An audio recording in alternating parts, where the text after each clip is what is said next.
Have I ever witnessed a ghost on my tour? I guess one answer to that question would be I don't know. Because I guess it's possible that you wouldn't necessarily know whether you'd seen a ghost. I think that on one occasion I was telling a story about a ghost at one of the inns in Stratford-Upon-Avon, and that still to this day, from time to time, she takes a look out of the first floor bedroom window. And I finished telling the story, and one of the group pointed up and said, "Is that her?" And I looked, and there was a face there, and several of the other members of the group saw it. And it wasn't necessarily a modern face. She wasn't in modern dress. It was a face looking out of the window. I went to the pub later on that evening and asked the manager, whether anyone was staying in that room at the time. And he said, no, the room's currently locked and there's no one there. All lovers young, all lovers must consign to thee and come to dust.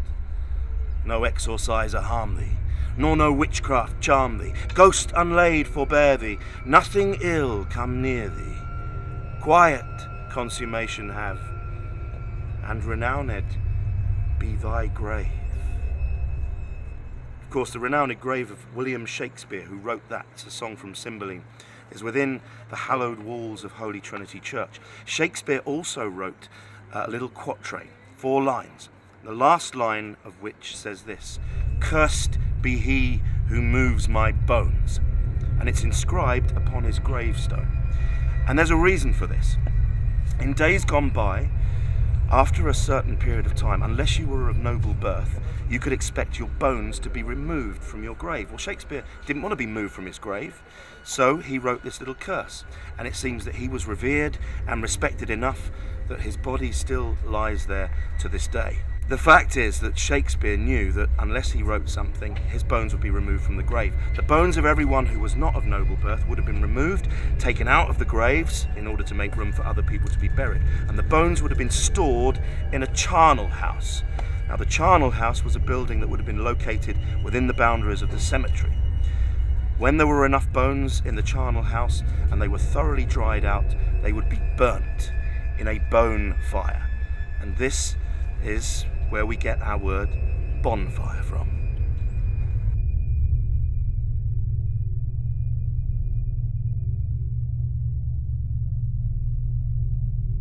Ring a roses, pocket full of posies, a tissue, we all fall down.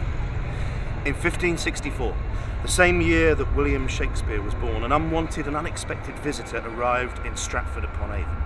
His first visit was at the inn we can see across the way, the Garrick Inn. This visitor went by the rather harrowing name of the Black Death. Now, the Black Death was responsible for killing nearly 250 of Stratford's townsfolk, a significant proportion of the population at the time. And during the 15th and 16th centuries, it decimated London's population by nearly 30%. Symptoms of the Black Death included a ring of roses marking on the flesh. People carried a pocket full of posies because they believed it warded off infection. Other symptoms included huge growths, buboes that attached themselves to the lymph glands on the neck, underneath the armpits, and yes, gentlemen, indeed, even the groin. Most of the ghosts associated with the Garrick Inn are said to be those who perished from the Black Death. The cellar used to be much deeper than it is today, and many bodies have been recovered from that part of the building. If you visit the Garrick Inn, take great care, my friends.